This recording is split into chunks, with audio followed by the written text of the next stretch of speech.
Aujourd'hui, je vais te dire quel carte graphique choisir et commençons. Pour commencer, il y a plein de cartes, plein de formes, de plein de couleurs et plus important, de différents fabricants. Il y a deux fabricants principaux de cartes graphiques, Nvidia et AMD. On va rapidement expliquer quelles sont les différentes cartes et comment les identifier rapidement et elles correspondent à quoi. En gros, Nvidia et AMD, c'est la même chose, basiquement, c'est les mêmes cartes. Alors, il y a une petite différence entre les deux. Nvidia, c'est mieux fait pour faire du streaming ou flash ou tout ce qui est lié au travail professionnel, mais elle consomme énormément de watts. Par contre, les cartes graphiques AMD, elles ont un excellent rapport qualité-prix, elles sont mieux faites pour le gaming et elles consomment moins. Donc, pour voir une génération chez AMD, c'est super simple. Tu prends le premier chiffre et tu regardes la longueur totale du nom de la carte graphique. Par exemple, il y a les 560, il y a les 5600. La 560, elle est sortie avant que la 5600. Les 4 chiffres, c'est les dernières. Les 3 chiffres, c'est les précédentes. Et plus ce premier chiffre, donc le 5, le 6 ou le 7, plus il est grand, plus la carte graphique, elle est récente. Chez Nvidia, c'est soit le premier, soit les deux premiers chiffres. Par exemple, il y a la 980, c'est la génération 9. La 1080, c'est la génération 10. 4080, génération 40. Et puis ensuite, il y a les séries. Et elles se basent chez Nvidia sur les deux derniers chiffres et chez AMD sur un chiffre. Par exemple, la RTX 2060 fait partie de la série 60. AMD RX 5600 XT, elle fait partie de la série 600. Et voici en gros les grosses catégories. Entrée de gamme, chez Nvidia, ce sera les séries 50 et 60. Chez AMD, ce sera les RX 400, 500, 600. Les niveaux puissance, ça se correspond à peu près à la même chose. Le milieu de gamme chez Nvidia, ce sera les 70, 80. Chez AMD, ce sera les 700 et les 800. Et le haut de gamme chez Nvidia, ce sera les 90. Donc par exemple, les RTX 4090 qui coûtent, elle coûte 2 SMIC. Et chez AMD, ce sera les séries 900 qui coûtent seulement 1 SMIC. Et c'est là que les producteurs de cartes, ils ont pété un câble. Ils ont pas pu garder ça simple. Non, ils ont dû complexifier la tâche. Nvidia, encore ça va. Par exemple, entre deux séries, comme par exemple 60 et 70, ils ont fait un intermédiaire qui est la TI.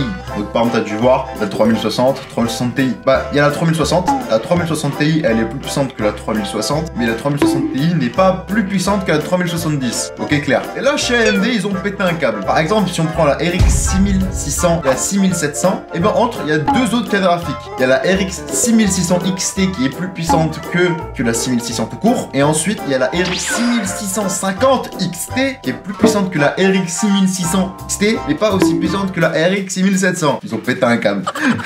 Et aussi maintenant sur les dernières générations de cartes graphiques AMD, plus il y a de X, plus c'est puissant. Par exemple, il y a la 7900, mais la 7900 n'est pas aussi puissante que la 7900 XT, et celle-ci n'est pas aussi puissante que la RX 7900 XTX.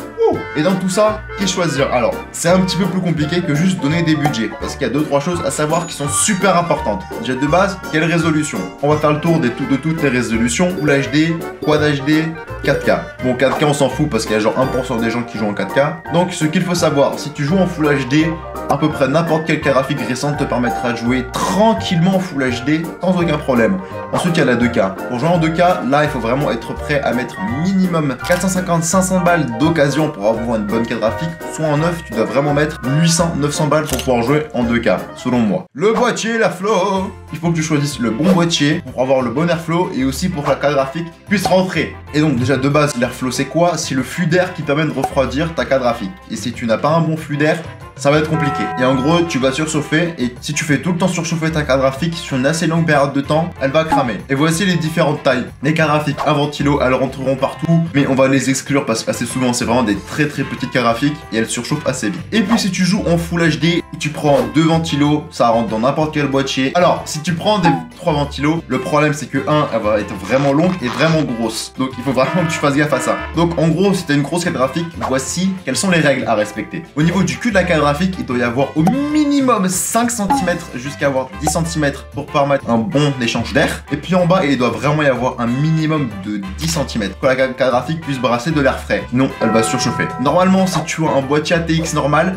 tu fais juste attention à la longueur du boîtier, mais niveau hauteur, normalement, ça devrait être bon. Est-ce que le reste de ton PC, il est compatible? Que tu achètes un nouveau PC ou que tu upgrades ton ancien, les règles restent les mêmes. L'alimentation, est-ce qu'elle a assez de réserve? Parce que, qu'est-ce qui se passe si ton alimentation, elle est trop faible? Disons que tu as une alimentation 600 watts et que tu tires 580 watts sur 600. Le problème, c'est que toutes les alimentations, elles ont une limite. Elles ont un degré d'efficacité. Assez souvent, les alimentations 600 watts, elles ont un degré d'efficacité qualité bronze. Et donc, si tu tires jusqu'à cette limite ou au-dessus, le problème, c'est qu'elle va te délivrer du courant qui n'est pas pur et ça va tout simplement cramer tes composants. Et donc, il faut absolument qu'elle a assez de réserve. Alors, comment savoir? Tout simplement, tu prends tous tes composants, tu vas sur le site de Cooler Master qui sera en description, et puis tu les ajoutes tous tes composants, et puis tu regardes Tu vois, quel est ton résultat? Alors, faut rajouter 200 watts parce que quand même, il calcule vachement à la baisse. Ton processeur, est-ce que ton processeur, il est assez puissant? Parce que s'il ne l'est pas, il y a un phénomène qui va se passer qui s'appelle le bottleneck. Alors, le bottleneck, c'est quoi? C'est qu'en fait, ta carte graphique, elle est limitée par la puissance de ton processeur. Et ça, c'est assez grave. Imagine, t'achètes une dernière carte graphique à 1000 balles, mais tu prends un processeur à 200, et bah, ça va pas marcher. Ta carte graphique sera extrêmement limitée. Et comment savoir ça? En gros, tu vas sur le deuxième site en description. En gros, c'est un calculateur de bottleneck. Tu mets ton processeur, ta carte graphique. Tu choisis comme quoi que tu vas faire des tâches intensives ta carte graphique. Et en gros, si ton score est au-dessus de 10% avec ta résolution choisie, ça veut dire que c'est la merde.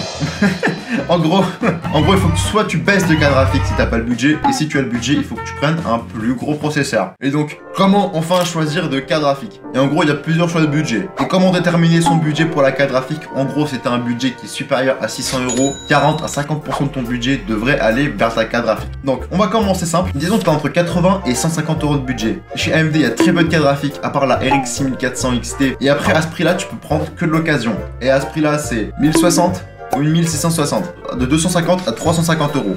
Là maintenant, tu peux choisir entre du neuf et l'occasion. Bon, je te recommanderais quand même de prendre de l'occasion parce que tu auras des cartes graphiques plus puissantes. Donc, occasion RTX 3060 Ti, voire 3070, neuf RTX 4060 ou RX 7600 XT, 450, 550 euros. Vaut mieux prendre de l'occasion, ce sera le meilleur choix. Il faut que tu prennes une RX 6800 parce que pour ce prix-là, tu peux prendre une RTX 4060 Ti, mais la RX 6800, elle a vraiment 10 à 15% de plus de performance que la 4060 Ti. Alors par contre, la RX 6800, elle consomme beaucoup de courant et surtout, elle est gigantesque. 650, 800 euros. Tu peux prendre une 4070 et si tu veux un petit peu plus de performance, là, il faut que tu pars sur une RX 6950 XT, 850, 1000 euros. Alors, RX 7900 XT, maintenant tu sais quelle carte graphique choisir, mais je suis sûr que tu ne sais pas quel refroidissement choisir ton processeur. Et moi je te recommanderais de ne pas prendre de water cooling, que moi je pense que tu fais une grosse erreur. Et je t'explique pourquoi dans cette vidéo.